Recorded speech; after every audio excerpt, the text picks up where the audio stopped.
Telangana phone tapping case ఓ సంచలనం. గత CM KCR ప్రతిపక్ష నేతలు, సినీ నటులతో పాటు తనకు గిట్టని జడ్జీల ఫోన్లు కూడా ట్యాపింగ్ చేయించారనే ఆరోపణలున్నాయి.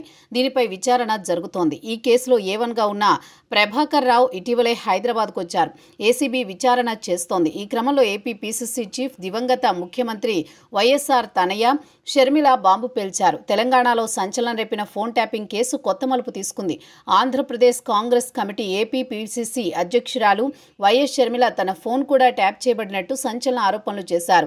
హైదరాబాద్లో జరిగిన ఓ ఫోన్ ట్యాపింగ్ కార్యకలాపాల వెనుక ఎస్ఐబీ మాజీ చీఫ్ టి ప్రభాకర్ రావు బృందం ఉందని, ఈ విషయంలో గోప్యత కోసం కోడ్ భాషను ఉపయోగించినట్టు షర్మిల ఆరోపించారు. తానెవరితో మాట్లాడుతున్నారన్న సమాచారం మాజీ ముఖ్యమంత్రి వైఎస్ జగన్మోహన్ రెడ్డికి ఎప్పటికప్పుడు చేరవేయబడినట్లు ఆమె అనుమానం వ్యక్తం చేశారు.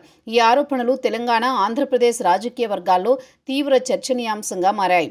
ఫోన్ ట్యాపింగ్ కార్యకలాపాలను గుర్తించి వైఎస్ షర్మిల తన గోప్యతను కాపాడుకోవడానికి వ్యక్తిగత ఫోన్లను మార్చినట్లు తెలిపారు. ఈ కేసులో ప్రధాన నిందితుడిగా ఉన్న ప్రభాకర్ రావు బృందం షర్మిల ఫోన్ సంభాషణలను అత్యంత గోప్యంగా ట్యాప్ చేసినట్టు సమాచారం. ఈ కార్యకలాపాలను కనుగొన్న షర్మిల తన సంభాషణలు రహస్యంగా ఉండేలా తగిన జాగ్రత్తలు తీసుకున్నారు. ఈ విషయం ఆమె అనుచరుల ద్వారా ఒక పోలీసు అధికారి ద్వారా హెచ్చరికగా తెలిసినట్టు కూడా ఆమె పేర్కొన్నారు. ఈ కేసులో నిందితులైన ప్రణీత్ రావు, రాధాకిషన్ రావు, తిరుపతన్న, భుజంగరావు వంటి వారు ప్రభాకర్ రావు ఆదేశాల మేరకే ఫోన్ ట్యాపింగ్ కు పాల్పడినట్లు వాంగ్మూలం ఇచ్చారు. అయితే ప్రభాకర్ రావు ఈ ఆదేశాలను ఖండిస్తూ ఆదేశాలకు సంబంధించిన ఉత్తర్వుల కాపీలను చూపించాలని సిట్ అధికారులకు ఎదురు ప్రశ్నలు వేస్తున్నట్లు తెలుస్తోంది. షర్మిల ఆరోపణల ప్రకారం తన ఫోన్ సంభాషణల సమాచారం జగన్ కు చేరవేయబడినట్లు అనుమానం వ్యక్తం చేశారు. ఈ ఆరోపణలు వైఎస్ జగన్మోహన్ రెడ్డి, షర్మిల మధ్య రాజకీయ, వ్యక్తిగత విభేదాలను మరింత తీవ్రతరం చేసే అవకాశం ఉంది.